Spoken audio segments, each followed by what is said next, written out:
ก็ปรับสบายดี FC ทุกท่านแล้วกันเนาะเช่นเคยนะพี่น้องเนาะงวดนี้รถมาใหม่เพิ่งมาแบบสดๆฮอนๆเด้มาแบบสดๆร้อนๆนี่หลีพี่น้องเลยมีอยู่หลายคันอยู่เป็นรถไถเด้อช่วงนี้เนาะเป็นรถไถเด้อพี่น้องเด้อตัวนี้เป็นรถไถดัดแปลงมาตะไทยนะพี่น้องเนาะตัวนี้มาตะไทยเด้อดัดแปลงมาตะไทยไทยแท้แต่ว่าเป็นรถดัดแปลงแต่ว่าดัดแปลงมาตะไทยพี่น้องเลยให้เบิ่งงามๆเนาะเดี๋ยวซีรีวิวให้เบิ่งแต่ละคันนะพี่น้องเด้อให้เบิ่ง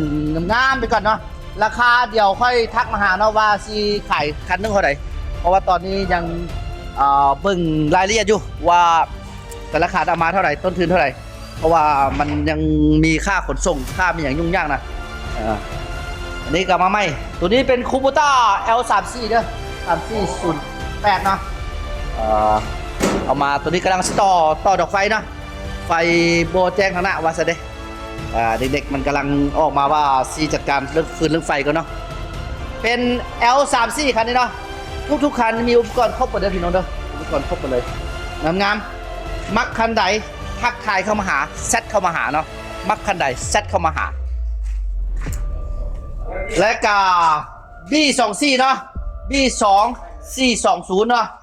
ตัวนี้เป็น B เนาะตัวนี้ก็เท่ากับเสา4แห้งพี่น้องเนาะอุปกรณ์ครบคือกันได้พี่น้องเด้อถ้าไปสนใจก็ทักหากันได้เลยอุปกรณ์ครบมักคันใดเนาะมักคันใดก็ทักเข้ามาอยากได้คันใดก็ทักเข้ามาถามเนาะราคามันที่เป็นยังไง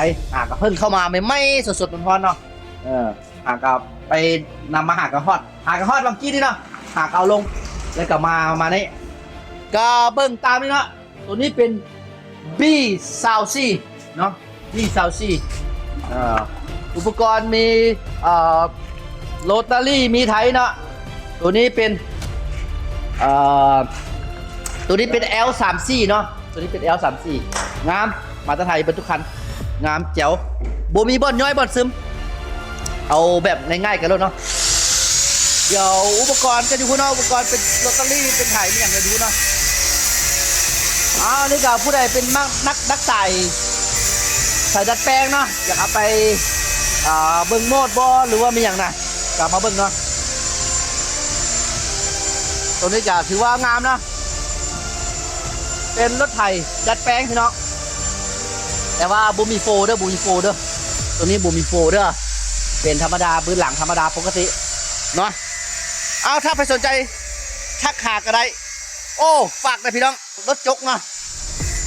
รถจกยัง2 คันเด้อรถจกเด้อ รถจกยัง2 คันมีคันใหญ่แล้วก็คันน้อย80แล้วก็มีเป็นวอลโว่210และก็เป็นยูไซ85และก็มีโตโยต้าราโฟเนาะตอนนี้เนาะ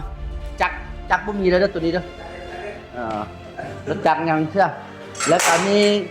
ฮุนไดตะเคียด ซื้อรถจกแถมรถฮุนไดเนาะบอกว่าจะเป็นจักรก็เครื่องเกี่ยวเข้าเนาะถือว่าขายเบิดเลยเนาะพี่น้องเนาะขายอย่างเดียวถ้าไปเห็นคลิปนี้แล้วก็กดไลค์กดแชร์